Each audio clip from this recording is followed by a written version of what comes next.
Action is the most important part of any innovation initiative. Why? Because without action, there's no results. The problem with innovation, though, is one of nervousness or hesitation on behalf of the learner when it comes to using the training. But here are a few things that you can do right now to overcome that. The first is to start quick. If there's something that you can do or that needs to be done, do that right now. If you don't see anything that can be immediately implemented, however, then the second thing you can do is to turn your ideas into a prototype. The point here is to make a quick plan, implement it, see how it goes and either do more of it or rethink the prototype and try again. The third and arguably most important piece of advice, though, is to keep going. Start quick, make a prototype and keep going. If that works out okay, then keep going. If not, then pivot, try again and keep going.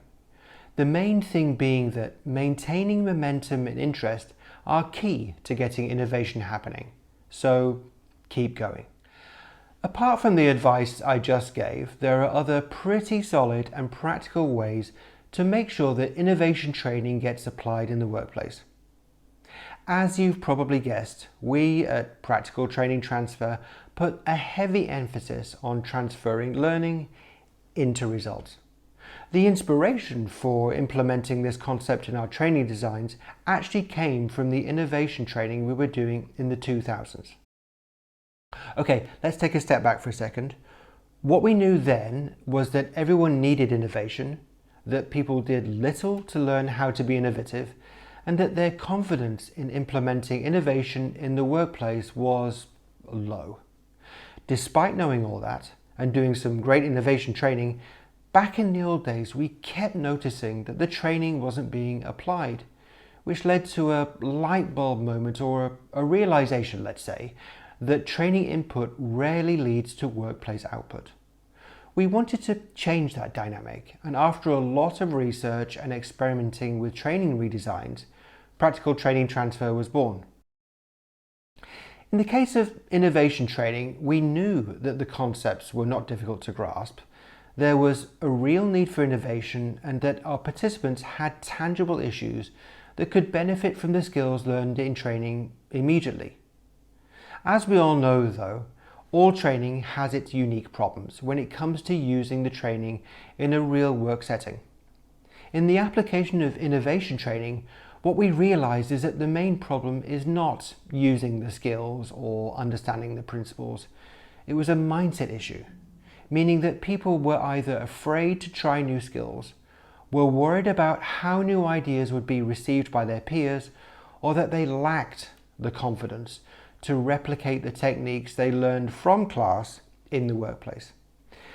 This led to a realization that we needed to completely redesign our innovation training program to increase the likelihood that training would get used effectively. Today, let me explain what we did and how it dramatically altered the use of innovation skills in the workplace through the use of learning transfer techniques. Ultimately, it was about creating an innovation learning journey that helps people like you be more innovative in the workplace. Quick hint, it's not a change management concept, but more of a hands-on, practical, design-focused solution. Okay, let's take a look. In the case of innovation training, we at PTT overcome the mindset issues of using new ideas and techniques in the workplace by doing the following practical things. First, we make sure that everyone comes to training with a real work issue, whether that is to reduce costs, increase sales, create more harmonious working environments, get teams working better together. Whatever the issue may be, big or small, the key is that it's a real business issue that needs to be solved and ideally has been attempted before with little success. In this way, learners are already invested in getting results that are directly applicable to them. Next, we create teams so that people can be supported and encouraged by each other to use the skills and implement the training. The feeling should be something like, she was able to do that, so I can too. Okay, let's try. A third technique we use is to create a learning journey. In other words, we don't just teach the skills and say, okay, off you go and use them. Instead, we take baby steps, introducing the first concept in class, practice how to use it, see how it applies directly to each participant's issue, then create a plan to immediately implement what was learned back in the workplace. We repeat this strategy several times in a kind of series of cycles. Not so much a rinse and repeat, but more like, here's step one, let's learn and practice that and go and apply it. Now let's come back and report how we did back at the workplace and go to step two, and so on. Through this series of cycles, what we found, and you would find too, is that people feel like they can implement the small pieces, get some quick wins, share the results, and be pumped for the next step. The ultimate goal being that the issue they originally started with is solved at the end of the journey. A bit like successfully completing an important project that shows the project manager in a really good light. Finally, what I would say is that to most people, the word innovation seems either scary or something that is the job of someone else.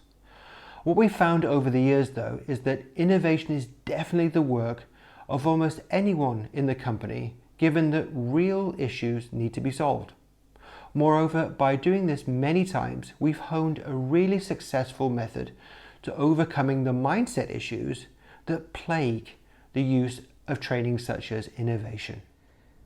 Okay, what I hope you got from this series is that even the trickiest looking training issues can be solved by learning design. In our case, it's been a revelation and a big success story. For now, thanks for watching. I hope you enjoyed it. If you did, follow us here and on LinkedIn for more great content. And for now, bye.